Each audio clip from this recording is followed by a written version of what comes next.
Ok, merci beaucoup. Que Dieu soit loué. Je ne sais pas si ma voix va me permettre parce que j'étais beaucoup chargé avec les programmes. Mais par la grâce du Seigneur, nous allons essayer de se battre. J'aimerais en discuter avec nous cet après-midi sur un sujet que j'intitule Le miracle de la multiplication. Je crois que nous connaissons très bien ces récits. Je vais lire. euh, nous sommes dans Matthieu chapitre 14, 13 à 21. À cette nouvelle, Jésus partit de là dans une barque pour se retirer à l'écart, dans un endroit désert. Lui a appris, la foule sortit des villes et le suivit à pied. Quand Jésus sortit de la barque, il vit une grande foule et fut rempli de compassion pour elle. Et il guérit les malades. Le soir venu, les disciples s'approchèrent de lui et lui dirent, cet endroit est désert et l'air est déjà avancé. Renvoie la foule afin qu'elle aille dans le village pour s'acheter des vivres. Jésus leur répondit, ils n'ont pas besoin de s'en aller, donnez-leur vous-même à manger. Mais ils lui dirent, nous n'avons ici que 5 pains et 2 poissons. Apportez-les-moi ici, leur dit Jésus. Il fit asseoir la foule sur l'herbe, prit les 5 pains et les 2 poissons, leva les yeux vers le ciel et prononça la prière de bénédiction. Puis il les rompit et le pain et les donna aux disciples, qui les distribuèrent à la foule. Tous mangèrent et firent rassasier et l'on emportant 12 paniers pleins de morceaux qui restaient. Ceux qui avaient mangé étaient environ 5 000 hommes, sans compter les femmes et les enfants. Donc j'ai 4 points à partager cet après-midi. Premièrement, je vais essayer de donner quelques définitions par rapport à ces thématiques ou ces mots-clés miracles. Et en deuxième position, je vais parler sur quelques particularités de ces miracles, de la multiplication des pains. En troisième position, je parlerai sur les leçons avant les miracles. Donc, quelques leçons avant la manifestation de ces miracles. Et en quatrième position, si Dieu va nous permettre, je vais évoquer sur les leçons après les miracles. Donc, tout au long de mes dires, je vais simplement nous donner quelques leçons que nous pouvons retenir par rapport à ces miracles. Premièrement, par définition, un miracle, c'est quoi? Un miracle est une intervention surnaturelle de Dieu à une situation donnée. Donc, quand Dieu intervient d'une manière surnaturelle, c'est ça que nous appelons miracle. En deuxième position, le miracle, c'est lorsque la loi de la nature est suspendue par une action divine. Donc, c'est lorsque le Créateur stoppe un mouvement naturel et il initie quelque chose qui va au-delà de la compréhension humaine. Et en troisième définition que je peux étaler, le mot miracle signifie simplement ou étymologiquement chose surprenante et digne d'admiration. Il s'applique à un événement inaccoutumé et imprévisible, ordinairement considéré comme inexplicable. Donc, un miracle, ce n'est pas quelque chose qui s'est produit aujourd'hui, qui se répète demain. Non, c'est pas ça. Le miracle, c'est quelque chose, disons, un peu rare. Et vous allez voir, je l'ai même dit un jour à l'église, que Dieu, le Dieu que nous servons, c'est un Dieu tout-puissant. Mais Dieu ne fonctionne pas sur base des puissances, mais il fonctionne sur base des principes. Vous allez voir, même le jour de la création, c'était la puissance de Dieu qui a été manifestée.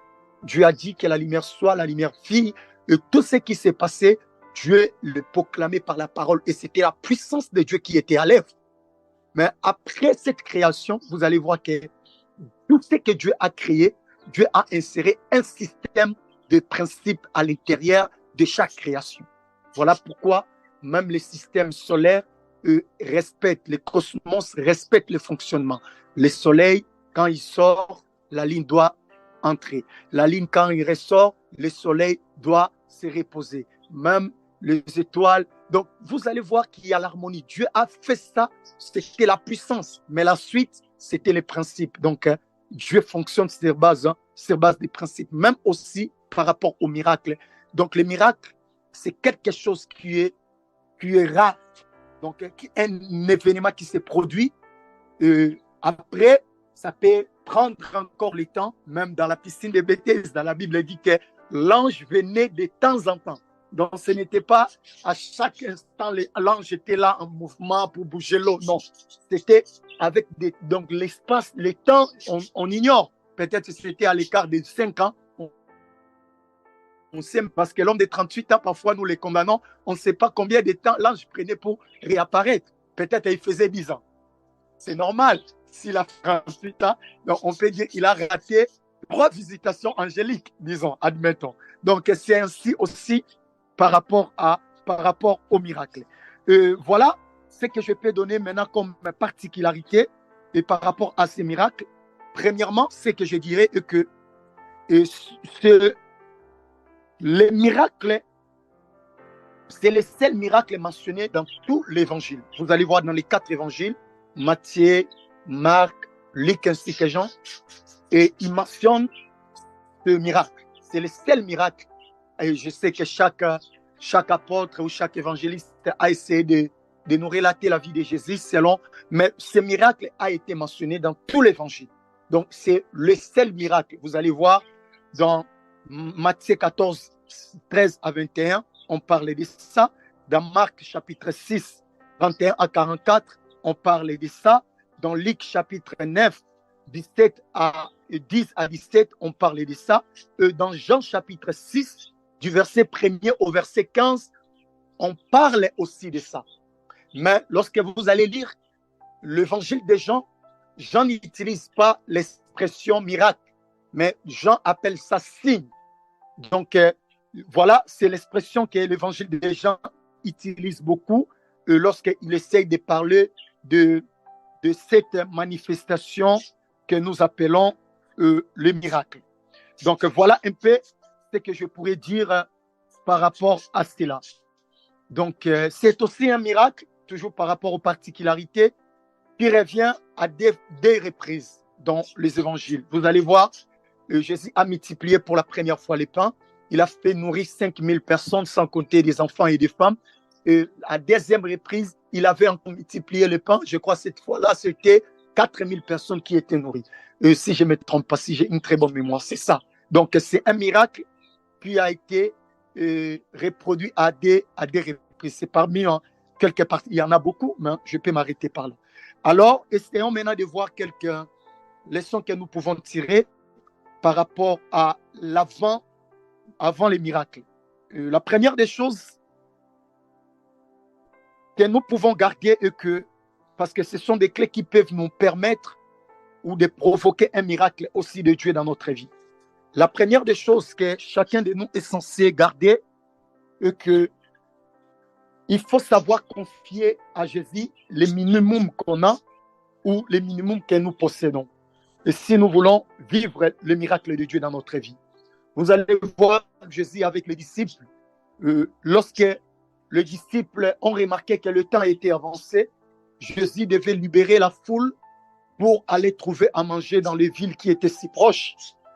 La Bible dit quoi? Jésus, après toute cette discussion, les disciples, ils avaient au moins 5 pains et 2 poissons.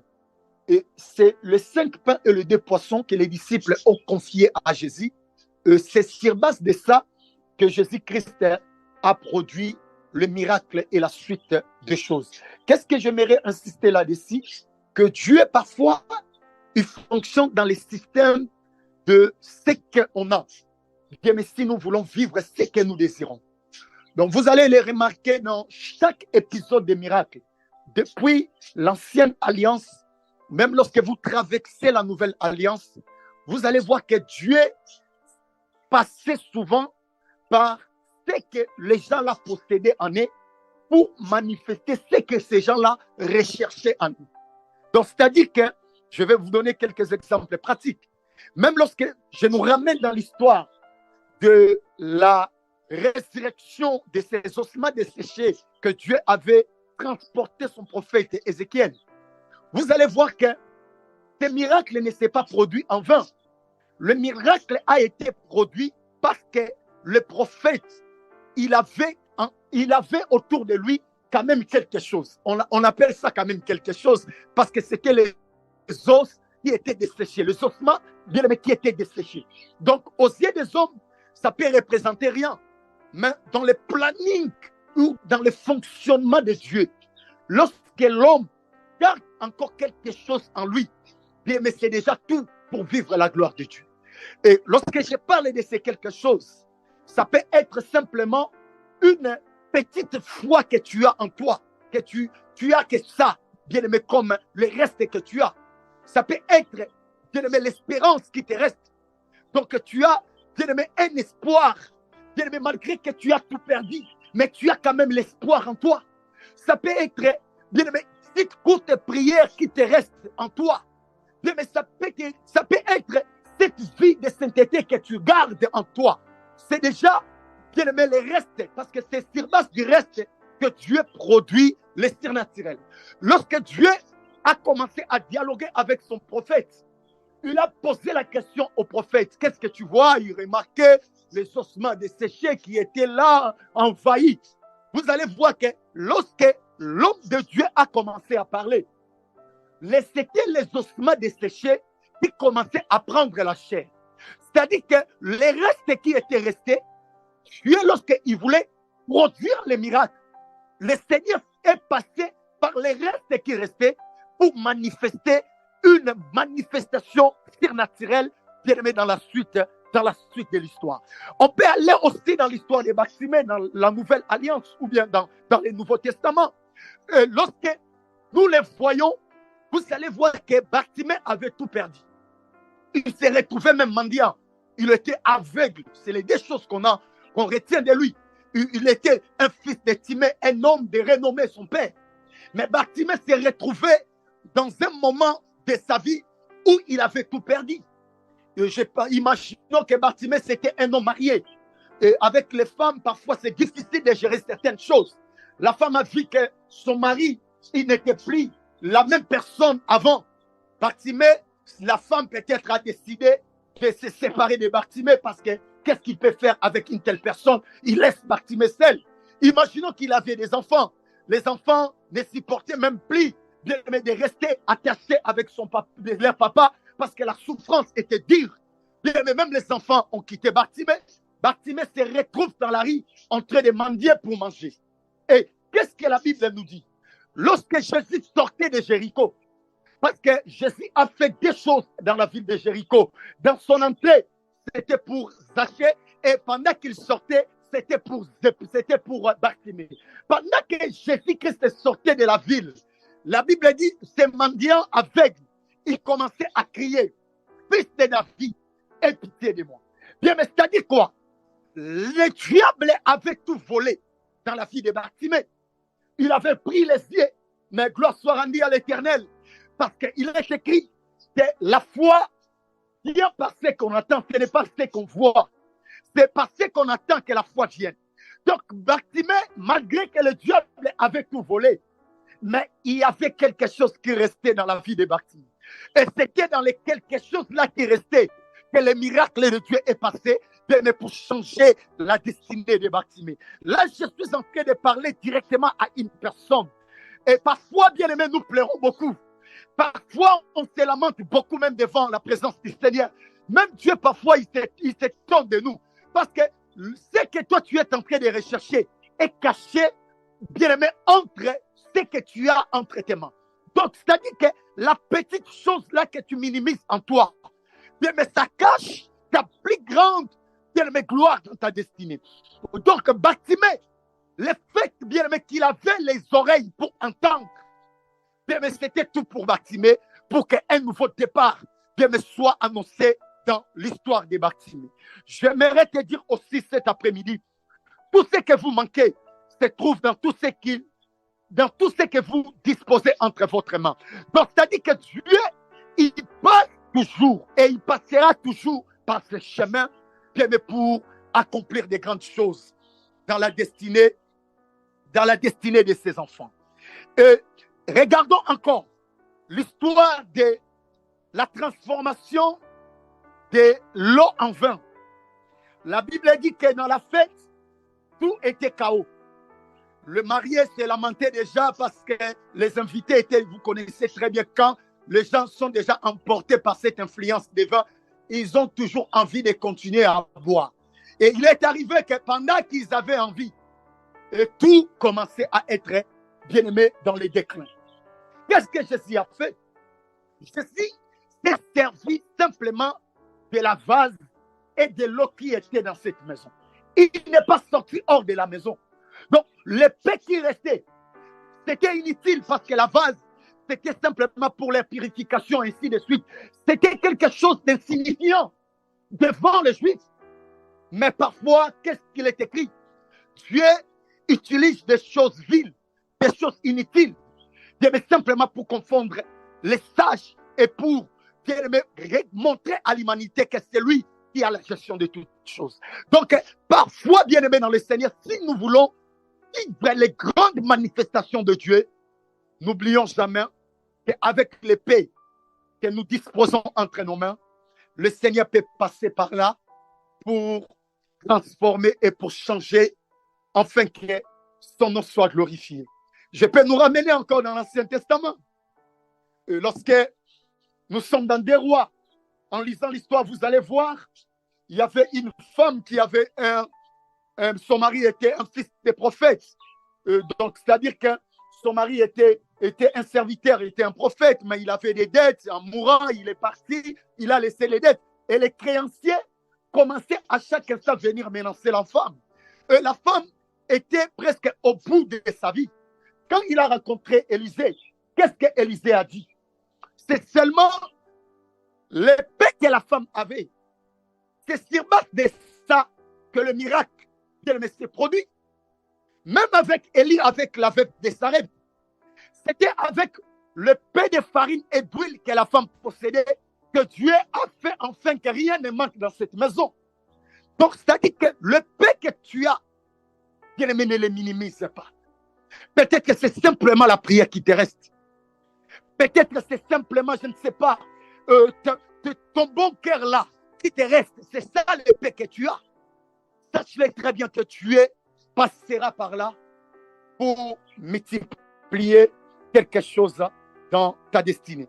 Je vais nous donner la deuxième des choses et puis je vais m'arrêter par là. Si nous voulons nous aussi vivre ces miracles de la multiplication dans notre vie, nous devons faire confiance à la parole de Christ. Vous voyez, lorsque Jésus a parlé, vous allez voir ça dans Jean, là où Matthieu, là où on venait de lire. Lorsque Jésus a parlé, il a demandé à ses disciples, ramenez-moi ça. Admettons maintenant que c'était toi et moi. 5000 hommes, sans compter les femmes. On sait que s'il y a des hommes, des femmes, surtout les femmes aiment beaucoup les enfants. Il peut y avoir, regardez à l'époque, imaginez les familles comme les familles de Jacob. Une famille qui a au moins 12 ou 13 enfants. Donc, imaginons maintenant ces genres de familles. Donc, avec 5000 hommes et une telle famille, regardez combien de hommes seront dans cette foule-là qu'on parle de la foule. Mais quand Jésus a dit aux disciples, amenez-moi les 5 pains et les 2 poissons. Qu'est-ce que les disciples ont fait? Ils ont simplement fait confiance à la parole du Seigneur. Ils ont ramené. Donc, bien aimé, si nous voulons vivre, la seule chose à faire, c'est de faire confiance à la parole de l'Éternel. Il n'y a pas de multiplication du pain sans, bien aimé, l'obéissance ou la confiance à la parole de Dieu. J'aime beaucoup la réaction d'Ésaïe. Lorsque Jacob avait volé tout, il a volé les droits des nains, il a pris la bénédiction. Pendant les pleurs d'Ésaü, vous allez lire, pendant qu'il plairait, il a dit qu'il est parti avec la bénédiction. Mais quand vous regardez dans la vie réelle comme ça, c'était Ésaü qui était resté dans la maison de son père, dans la maison d'Isaac. C'est dans la maison d'Isaac qu'il y avait les bétails. C'est dans la maison d'Isaac qu'il y avait les serviteurs d'Isaac. C'est dans la maison d'Isaac qu'il y avait toutes les bénédictions matérielles d'Isaac. Mais un homme qui partait au nom de Jacob, il est parti avec la bénédiction parce que Ésaü savait les principes de la parole. Parce que nous, parfois, nous minimisons la puissance de la parole. Ésaü connaissait que Jacob, en partant, il est parti avec la parole. Parce que c'est la parole qui peut produire tout ce que nous recherchons. Il savait que la parole, que Jacob, il avait que la parole avec les bâtons. Pendant qu'il partait, il avait que la parole et les bâtons. Donc, c'est-à-dire que Ésaü, pendant qu'il pleurait, il a dit, il est parti avec la bénédiction. Donc, c'est-à-dire la parole, bien, mais ça cache tout. Tout ce dont nous recherchons, Dieu nous les donnera, bien aimé, sur base de la parole. Et j'aime beaucoup plus le fonctionnement des sociétés. Très souvent, dans les sociétés, la seule chose qui circule très souvent, c'est des papiers et des signatures. Parfois, on ne voit pas l'argent. Et on voit qu'il y a des papiers sillonnés, des papiers circulés, mais c'est lui qui maîtrise les choses. Il sait très bien que ces papiers-là qui sillonnent, c'est les papiers dans l'œil de l'homme qui ne maîtrise pas la chose. Mais celle-là qui maîtrise la chose, il ne voit pas les papiers. Ces papiers et ces signatures qui sillonnent, ça cache tout ce dont l'homme recherche sur la terre. Donc, c'est-à-dire que c'est de même dans les principes de la parole. Bien, mais quand tu maîtrises la parole, tu connais l'importance de la parole de Dieu. Quand tu fais confiance à la parole de Dieu, bien, mais tu auras tout ce dont tu en as besoin. Ça peut sembler, bien, mais rien est néant aux yeux des hommes. Mais nous étant porteurs de la parole de Dieu, bien, mais étant enfants de Dieu, nous sommes dans l'obligation de comprendre l'importance de la parole. Parce que le miracle se produira dans nos vies, bien, mais sur ces principes, bien aimé, lorsque nous mettons notre confiance à la parole du Maître. Et si cet après-midi, Jésus te disait, viens avec le paix que tu as, est-ce que tu peux faire confiance à Jésus? Il est capable de réaliser aussi la multiplication dans chaque domaine de ta destinée. Mais avant de le faire, nous sommes dans l'obligation de faire confiance à sa parole. Il y a beaucoup de points que je pourrais. Laisse que mon Dieu nous bénisse et qu'il bénisse aussi sa parole. Je m'arrête par là pour cet après-midi. Merci beaucoup.